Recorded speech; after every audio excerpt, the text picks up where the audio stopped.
Hello. So, this time we have LunarRabbit versus Eureka, so let's dive into it. Let me just mute that. Okay.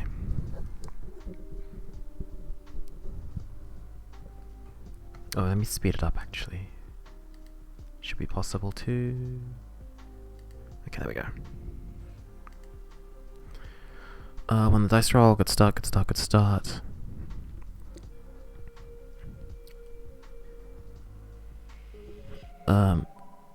Oh. The video is not buffering, okay.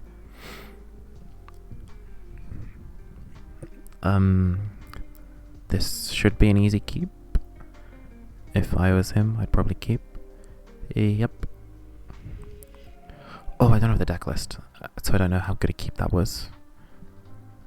Hang on, it's... Okay, if the buffering thing keeps up, I'll just redo the video.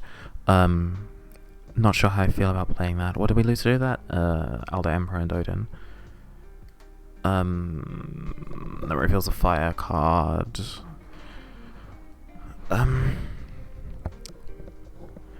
How important is getting the Zande's effect off in the matchup? So I guess he wants to save the Zande for use with Seymour, because most lists that have Zande have Seymour. So, I mean,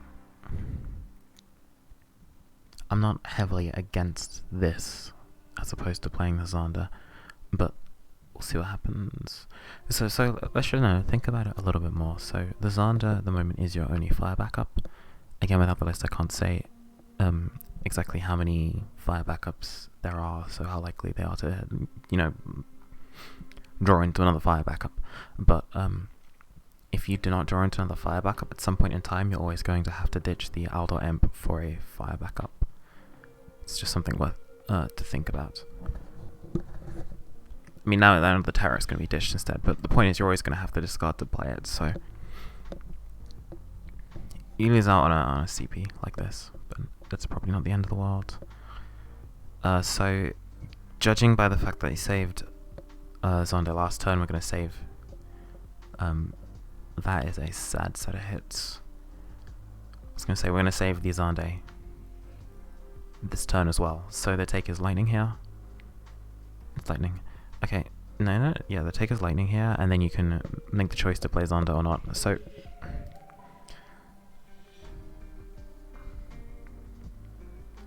let's think about the trajectory of the game from here. Next turn is Aldo. Okay, if you play Aldo, we're going to finish on 6 cards, so we're going to have to play another card. So the hope is that our opponent plays Nicole plus Sarah Mobius here for us to try to pick some to get some Zonda value. If they do not do that and the Zonda rots, we're probably going to have to play Zonda next turn, unless if we draw an alternate backup to play. So maybe the correct play here was to just play the Zonda, but we'll see anyway, because I don't have the deck list like I keep saying. Another option here is to play Aldo and take another Lightning. To next turn play Lightning. It's just like right now without playing, because by not playing Zonda or Aldo here, our next turn is really awkward because we have to play Aldo, and then Aldo will overdraw us, so we have to play the Zonda, unless if we draw another 2-drop backup. And then on the turn after that, the card we have in our hand is Lightning, which is odd costed, and we have an even number of backups. So I'm just saying, it looks like things are going to get very awkward. So let's see if we are lucky enough for our opponent to play 2 0-mana forwards this turn. Oh, they stumbled. This makes the Zonda huge. Oh, Andrew Seymour. Perfect. Huge. So here's some kind of search cut. Okay, that was so quick I didn't even see it.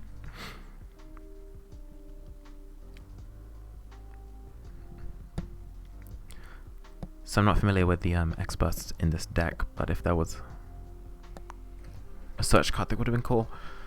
So this should be a Kadaj, not an Aldo Kadaj. Yep, Kadaj, perfect play. Kadaj. take the 2-drop forwards.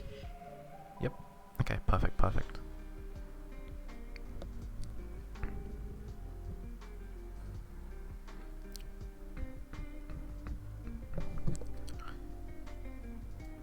So after it kind of worked out for us here with the waiting for Seymour, as I'm not too familiar with this type of list, I don't know if it's entirely correct to do that, but it panned out really well and it makes play look absolutely broken. Judging from our opponent's discards, discarded Lena this turn, 5 in hand, and the last turn play was just a Sophie. The hand is... See, normally I would say the hand is filled with good stuff. No, yeah, it must just be filled with good stuff.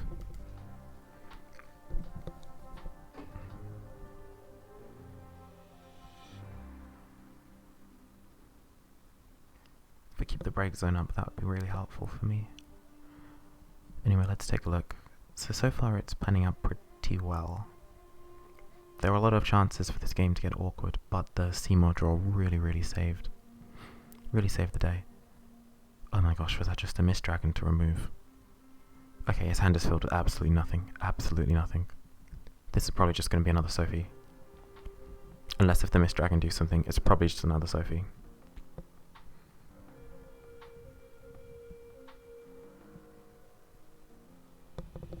Oh. Also, this Aldo is presenting the same problem, where we're going to end up being overdrawn next turn. So, unless if we draw something else to do alongside the Aldo was correct last turn, because then this turn would be a very simple lightning. When I say a very simple lightning, but our break zone just got removed, so it would have been a bit sadder. Oh my gosh. Take summons, always take summons. I don't know if you know the list too well, but it does play Citra, so always just take summons. Don't worry about leaving Lena. Priority is the 2-drop forwards, and then summons, and then whatever other high quality forwards there are. Do nothing to do this turn. Oh, unless there's Alba in the deck? Okay, yeah, there is Alba in the deck. Okay, good. Okay. No, that makes sense not to take the summons. Because, Alba.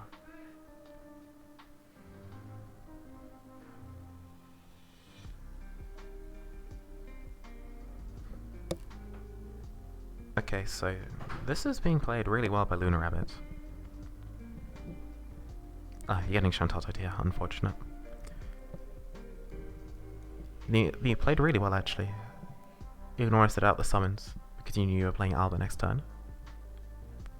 Alba.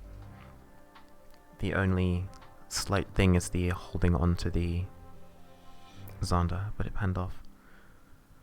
So this is probably lightning, but I think it's just lightning for 1. I think you pitch lid and you just lightning just the Behemoth. I don't see any point in also discarding the Aldari Emperor just to get 2 under it. Because you see your opponent play Tulane, a Mist Dragon, so you don't really want to risk missing. Yep, perfect.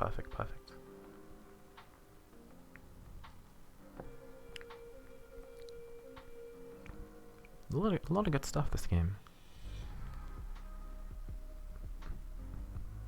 Kind of looking forward to game 2 and game 3, if there is a game 3.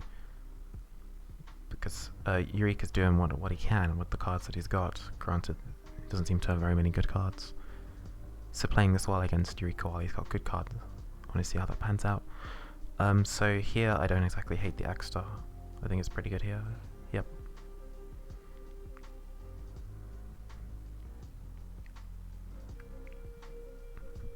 Keep tempo. This is very unfortunate for Eureka. I mean, it looks like he's just got nothing. He's got no way to bounce the Shantoto either. It's just Sophie draw without Nickel. Porum. Okay, it's got 10k. It's got 10k. Do you ever? No, you never cast Odin. Cool. So this is just Kuja. Leave up the fire. Leave up the fire when playing Kuja here.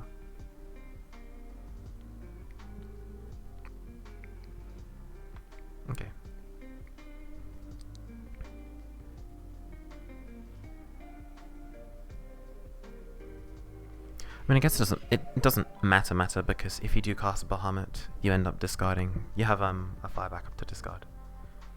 But still, Xander does have an effect, so it might have been worth leaving it up.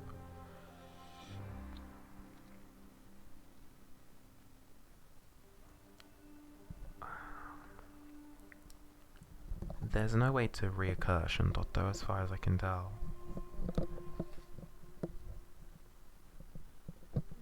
Without any Shuntoto, way to recurse Shuntoto, I'm pretty sure this game is just doomed for Eureka. It does have 8 cards in hand, but...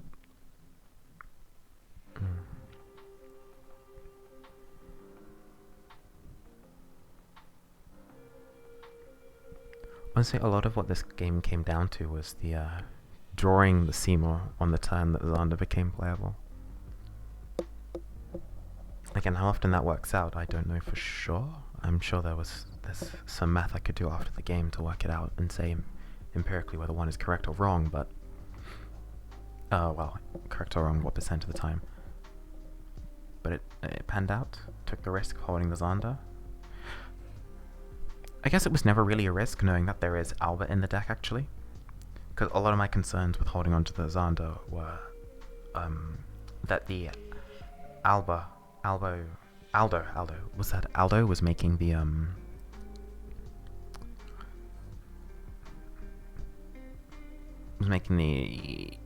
was making your next turn very unplayable, but knowing that Alba is in the deck now, I like the play a lot more. It makes a lot more sense.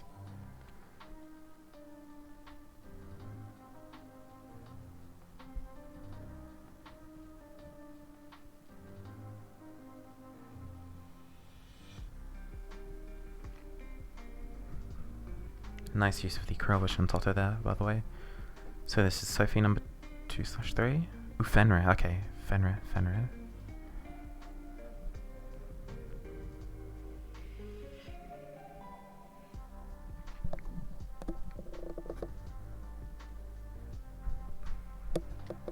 This is where the game would normally get scary, but having the Aldori Emperor since turn 1 kind of makes it not so scary.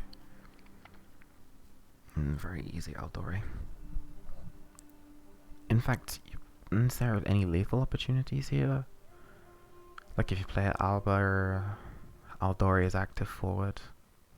He does have 3 in hand, and he did leave the Earth up. Maybe he's got something to protect himself.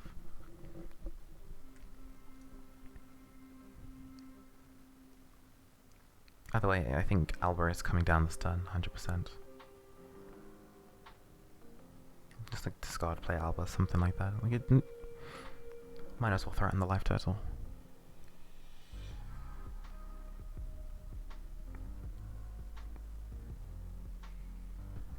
No, he thinks he's got lethal. Okay. Again, I don't hate trying for lethal here. Oh, not trying for lethal. Okay.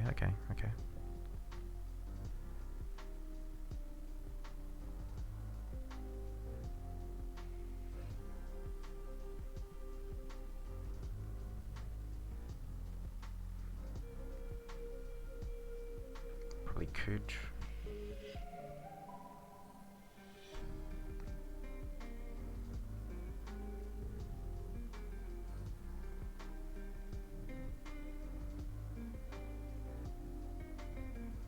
Okay, just getting losing cards. Okay.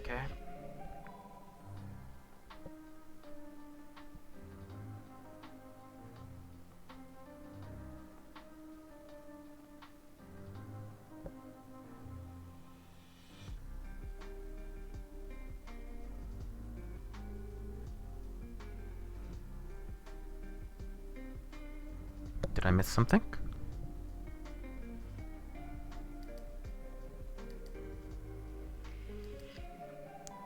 Well, why was there no lightning attack?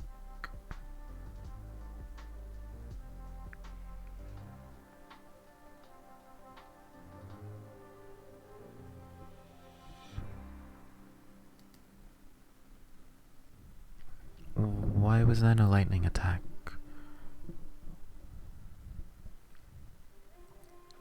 One card in hand.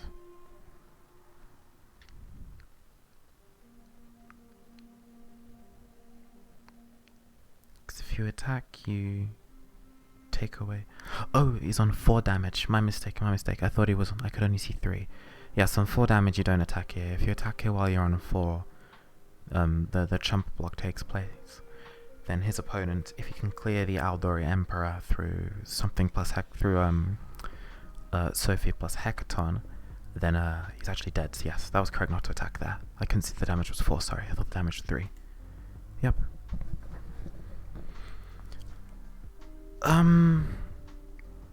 The other thing is by not attacking, you risk. Wait. If you attack, the block has to take place with Krill or Nicole, say. Because his opponent cannot block with Sarah, because he needs Sarah for the Sophie buffs. So if the block takes place with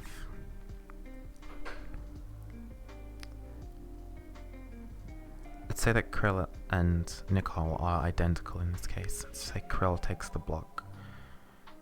Then the Sophie comes down at 4, 5, 6, 7, 8, 9, 10, 11. Yeah, no. Definitely can't attack. I was thinking maybe there's some kind of world where it's possible for your opponent not to have the mana to cast everything or something like that, but no, yeah, correct not to attack.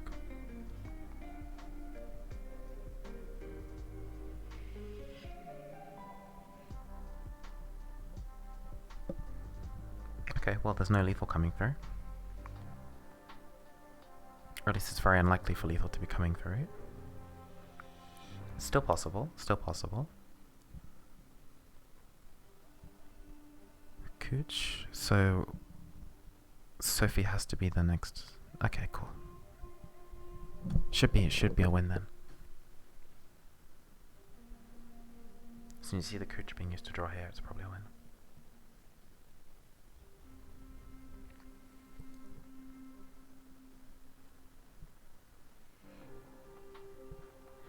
But getting past the 10k might prove to be a problem. Okay. So Zemus can take back Alba and a card to discard for Alba. Or I can take back Axstar and a card to use to discard for Axstar. Sure. So now you can cast, yes. Now you can cast the Odin, clear the Agrias. No search targets? Unfortunate.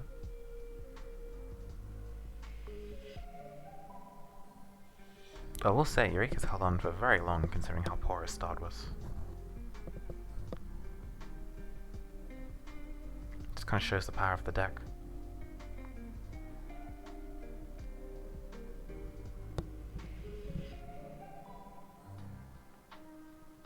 And there's no lethal potential here for Eureka either.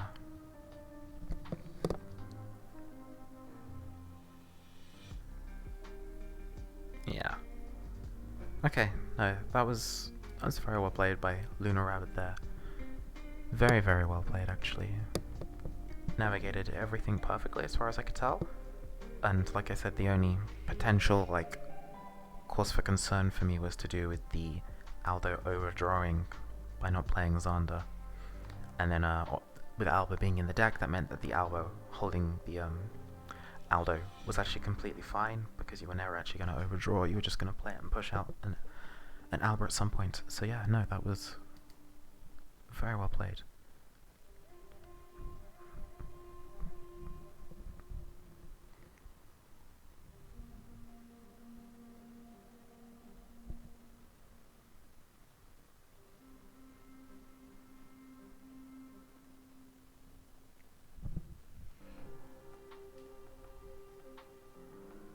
Okay.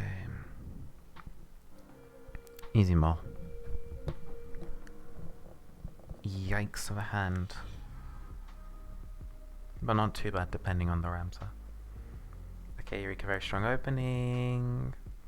What can we say about this Eureka's hand? Not much.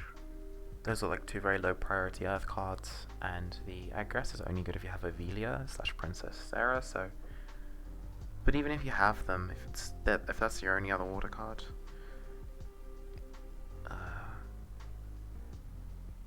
agree with this. Oh, saves the Seymour. Okay.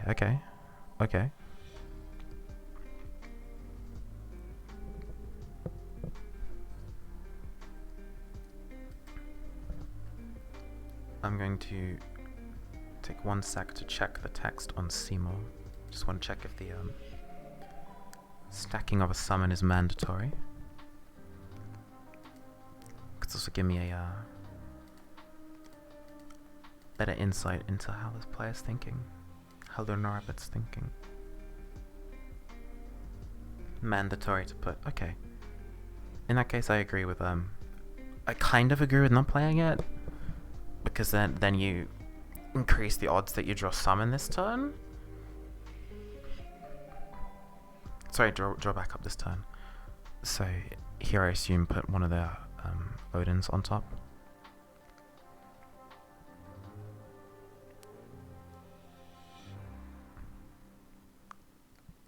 Okay.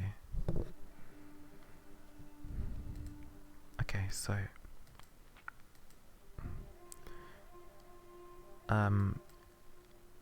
obviously playing the Seymour is fine here.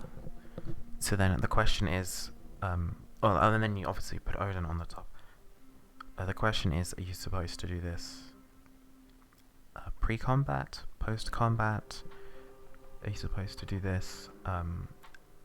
So I would suggest doing it post-combat and just seeing if Eureka blocks, because he has a second Princess Sarah in hand. Because this is technically like premium double removal. If it doesn't block and takes a damage, then I would think a little bit more about it. So the main reason that I like this play is because the card that was saved in hand is Ramza. If there wasn't a follow-up play for next turn, then playing out the Kuja I think would have been a bad idea.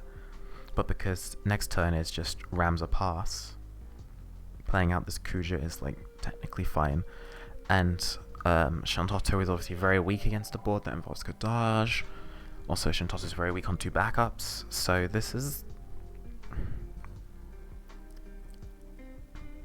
it's an angry line of play. I guess the real question is if an angry line of play is a good line of play right now.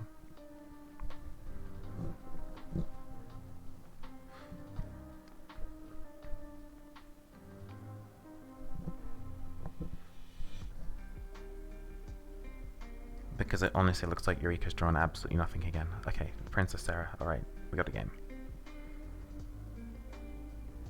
Sorry, Sarah, not Princess Sarah.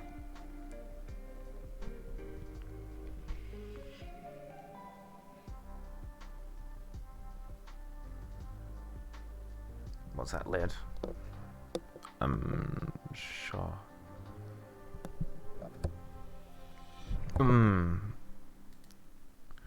So this turn, the play should have been to discard Ramza to play the thingamabob, the backup, because then next turn you play Lid, take back the Ramza, then the following turn you play Ramza.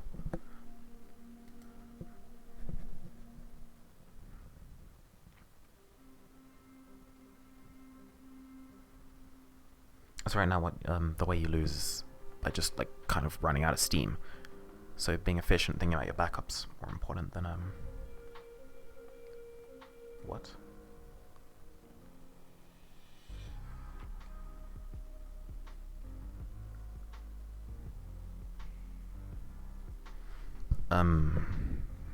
Excuse me.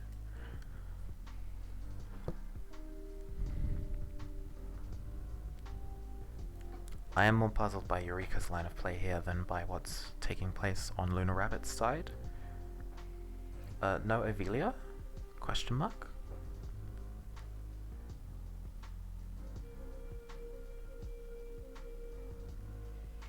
Because you discard Lena. Here Eureka discards Lena to play the Porum. Sorry, little sneeze. Okay. So I don't understand why you would not simply play the Ovilia first. Yeah.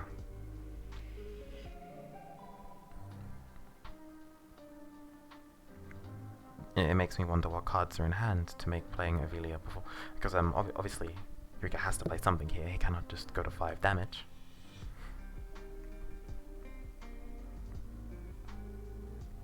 I'm fairly certain that one of the cards in Eureka's hand right now is Hekaton Share.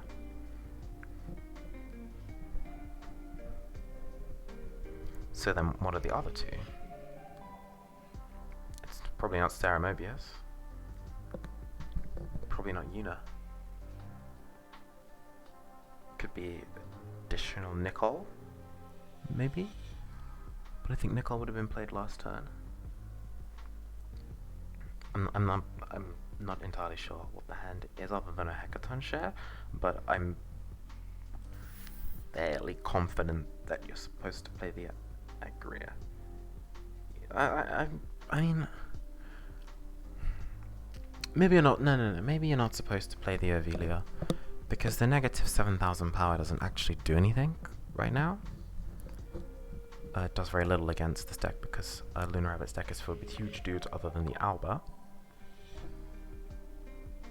So maybe the Ovilia was poor. Like maybe playing Ovilia to the field is poor. But the Ovilia does give the Agrias 10,000 power, and that means you can go for the Hekaton Share from Agrias to Kadaj.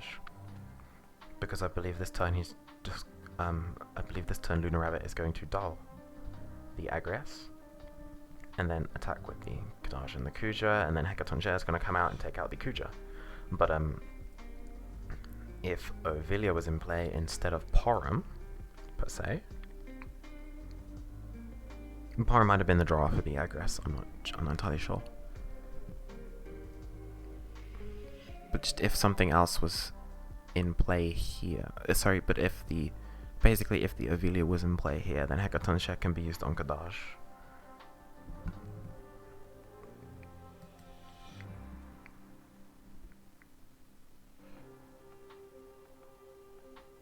Yeah, the doll comes in, yep. Combat attack.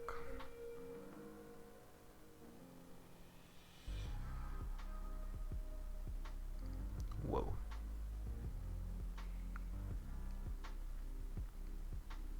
Yeah, that's what I mean. Like, the Ovilia lives here. Sorry, the Agrias lives here. If you do the other way.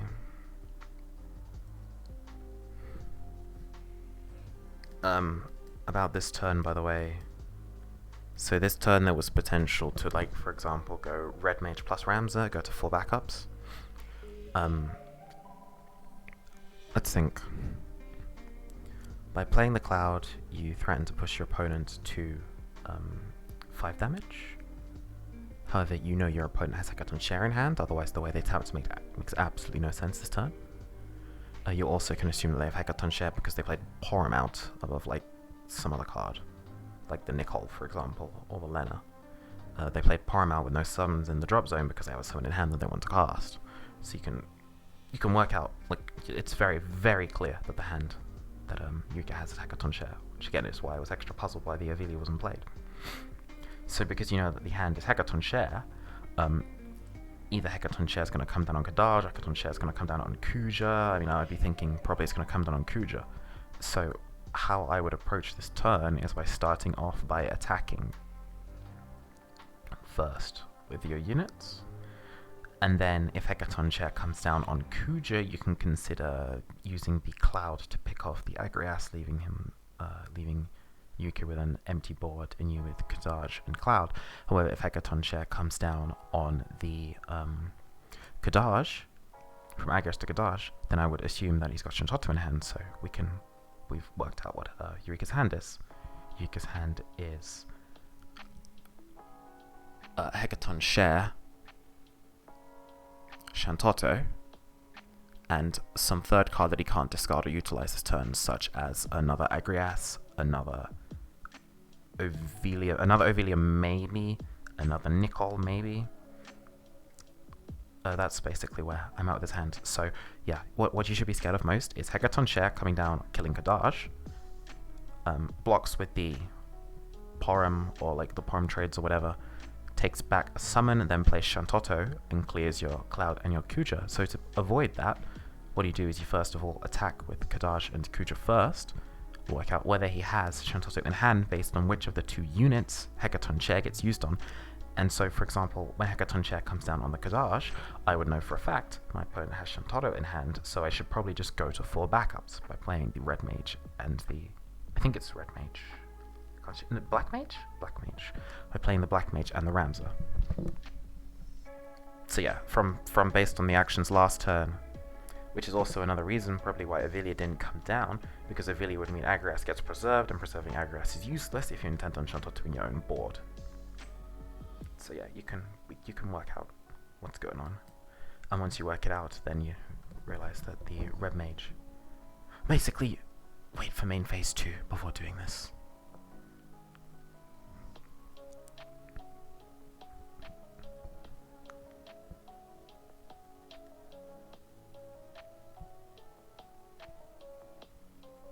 It's also really sad to see. Did you say like Lena? Okay. So Shantoto.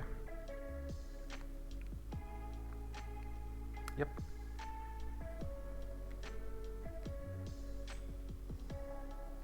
So now I've got to play Ramza off inefficiently. Hit all 3 though. Win percent. Past turn. So hand is Lena, Hecaton Chair. 1 card that was saved before, so probably Sophie, if I was like to hazard a guess, because we haven't seen one yet. Sophie, and then 2 new cards that are drawn, so this turn for Eureka. Oh, no, he could have drawn, wait, no, Princess Sarah went to damage this game, I believe. I was gonna say Princess Sarah would have been the nuts this turn to go to 5 backups, play, Lena, get back Nicole, and then play Sophie. But yeah, this is where it becomes troublesome. So this Amaterasu is gonna have to come down on Lena.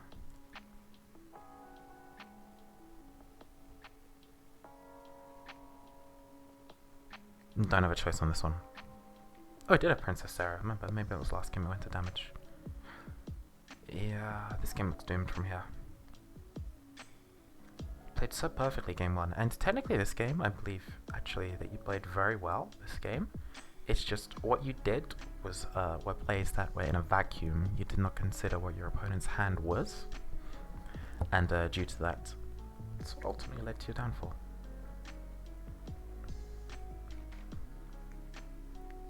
In that case, Princess Sarah might have been the last card. All those when he had 3 cards in hand. Yeah, we're just attacking. Let's take the Nicole. Nicole's scariest card here. Game takes back Nicole or Lena. Yeah. Lena, Nicole, Sophie.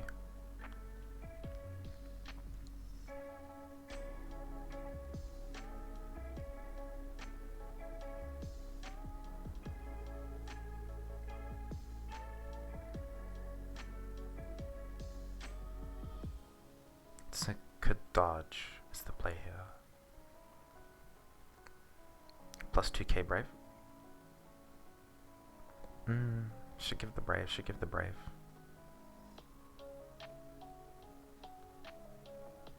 Cause yeah. He'll never block with the basically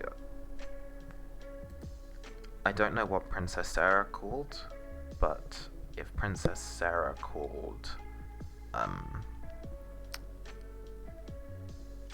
Earth, then I can only guess what it called. But if it did happen to call Earth, Brave was correct. Even without Brave is correct, because actually no, we'll see. It's just Brave has like some chance to be better than Darling. Darling seems useless.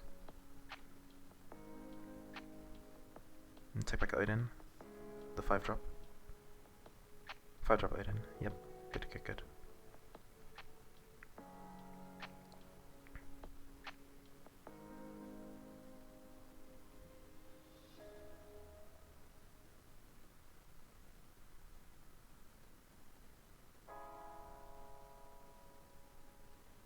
2k Brave himself.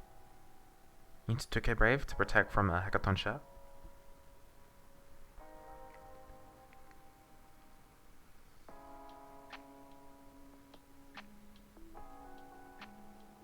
You know, he has Hecaton Share in hand as well, from before.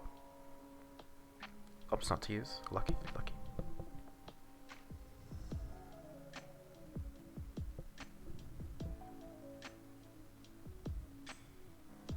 Odin? Odin? Odin? Odin? Odin? Oh, okay, you can X the Odin as well. Genius.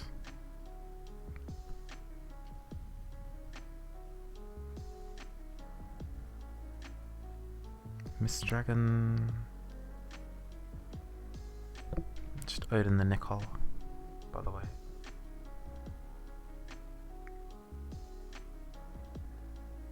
Nicol's scarier card than 8k Brave. Yeah, Dollar Miss Dragon seals it.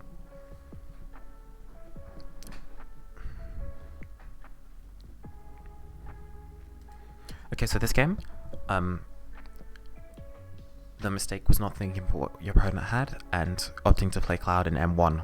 Even though you were on the aggressive, even though you were the aggressor at that point in time, I think it was around here.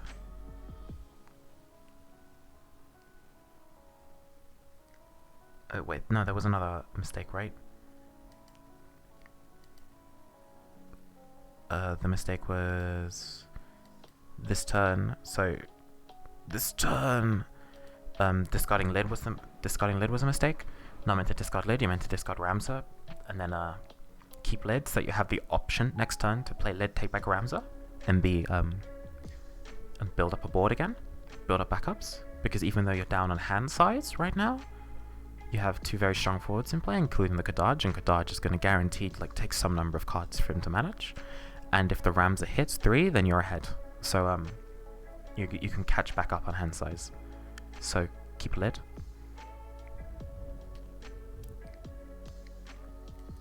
Keep lid for sure. Other option,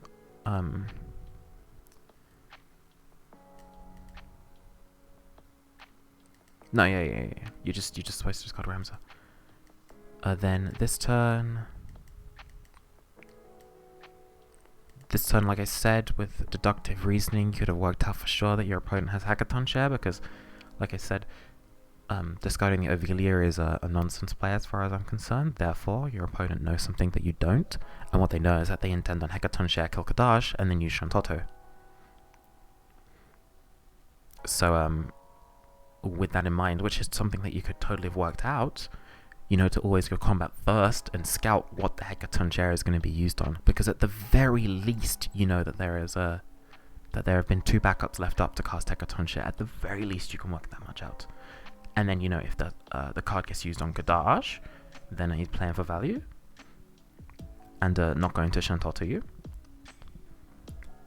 And in that case, you can think about Cloud to pick off the Agrias.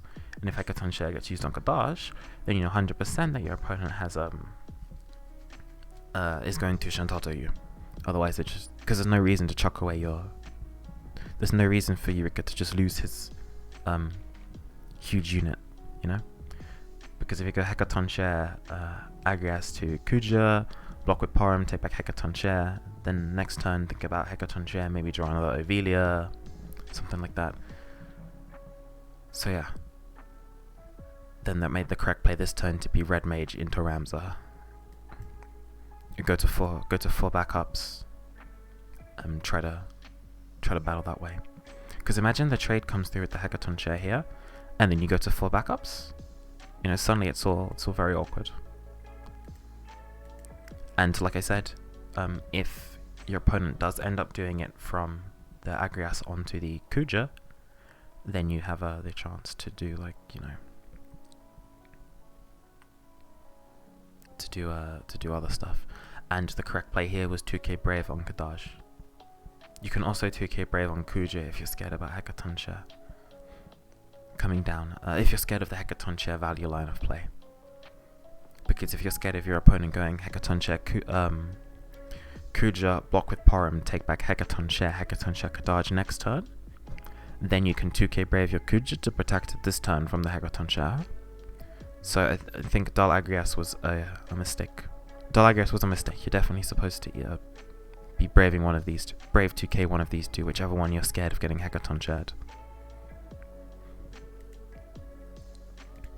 And probably this one, because if you do it on Kadaj, then he just blocks Porum and then nothing happens. But if you do it on Kuja, then he can block Kadaj with...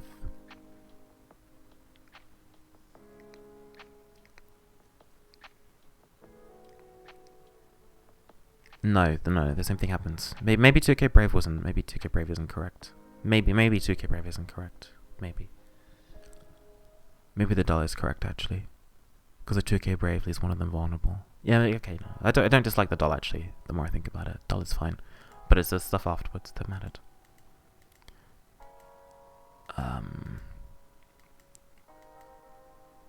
Not much else to this game, right? That was the end of the game.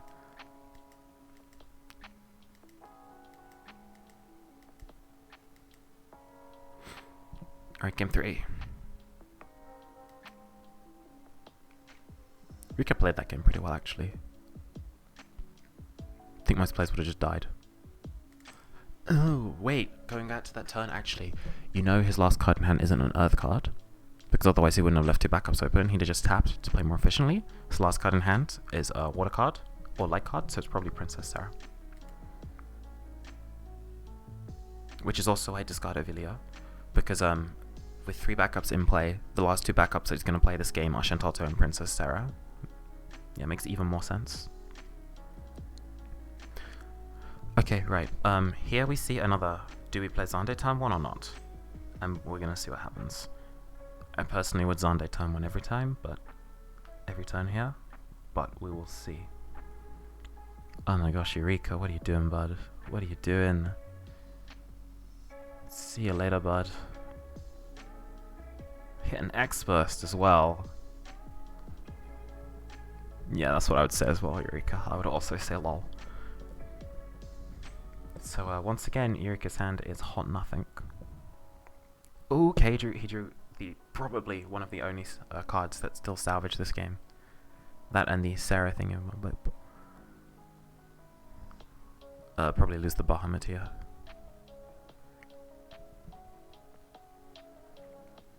Did you ever play this Lightning?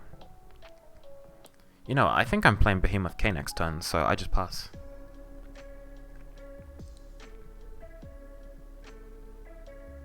Okay, we're going for Behemoth K this turn. Alright, never mind. Alright. Shantato. Okay, back up Shantato.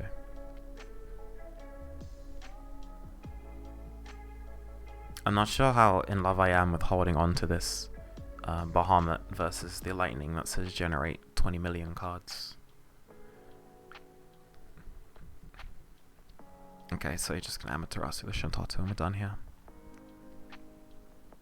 Take back Lenor, maybe. Need the blockers. Maybe Sophie. I don't know what his hand is. All I know is that his hand is poor. So Princess Sarah. You gotta play the Shantato.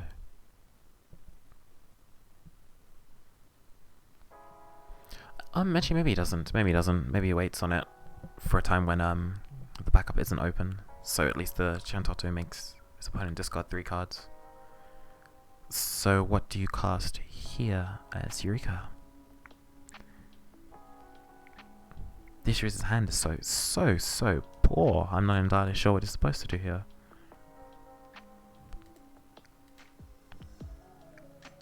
Draws a card. No. Doomed.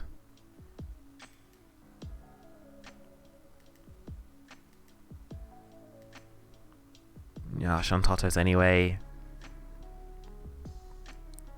Lose the Bahamut. I thought Kuja was a good play this turn. Next turn. Kadaj.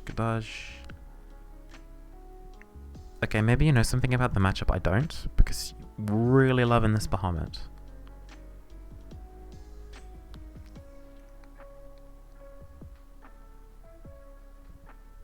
Okay, but I think we're done here, right? There's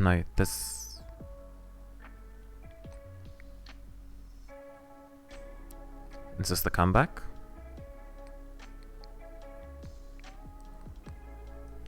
Oh, I see. Keeping the Bahamut in hand denies Krill Bahamut, but I mean, is that something we're thinking about right now? So now plays the Sophie. Oh no, just Amaterasu the thingy. Yeah. Amaterasu the Krill, stop the Sophie. So Lena Sophie is the only player that gets him a 10k unit.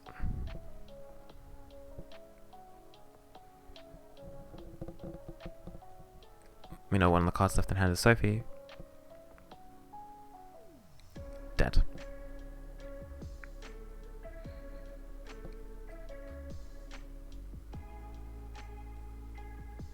Attack.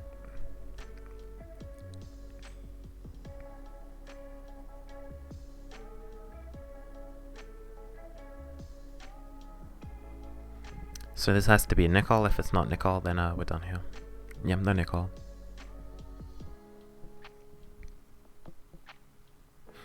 Yep. Game 3, very well played. I liked the option with the Behemoth. Like I said, the only thing I didn't like was holding on to the Bahamut. It seemed a bit random to me. But again, maybe there's something you know about the matchup that I don't.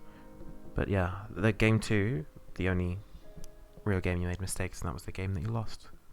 Other than that, it was a very well played series by both parties.